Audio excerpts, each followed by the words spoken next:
এই যে আজকে লোটাস সাকুলেন্ট নিয়ে এসেছি, দেখতে পাচ্ছেন?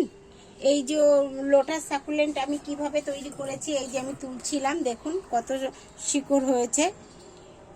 এটা এই যে এখান থেকে দেখুন চারা তৈরি করেছি। অরিভ গাছের পাতা, লোটাস সাকুলেন্টের পাতা, দেখুন একটা শুকনো কোকোপিট আর কিছু বালি মাটি দিয়ে আমি এটাকে তৈরি করেছি, করে একটা গাছ লাগিয়েছি। তার মধ্যে দেখুন এইভাবে বসিয়ে দিয়েছিলাম, এইভাবে বসিয়ে দিয়েছি। এখনও পুরোপুরি শিকড় হয়নি, তবে কিছু শিকড় এসেই গেছে। এই যে কিছু শিকড় এসে গেছে, এইগুলিকে নিয়ে আবার এরকম একটা ছোট পট করব।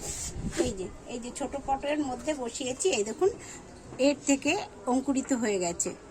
এবার এইটা যখন আরও বড় হবে তখন কিন্তু আমি আবার এরকম বসিয়ে রেখেছিলাম, সেগুলি থেকে এই যে দেখেন, এই যে মাটি সমেত এর ভিতরে প্রচুর শিকড় তৈরি হয়েছে। এরকম প্রত্যেকটা গাছ তুললেই আপনি শিকড় দেখতে পাবেন। এই যে সব করে রেখেছি প্রত্যেকটা গাছে। তারপরে আবার ওদের থেকে তুলে আবার সিঙ্গেল পটে এই যে করে রেখেছি।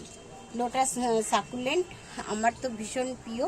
ফুল হয় না ঠিকই, কিন্তু এর পাতাটা এত সুন্দর, যার জন্য আমি সর্বত্র করে রাখি। আমার কাছে প্রচুর আছে, অনেকে চাই, তাদেরকে দিই।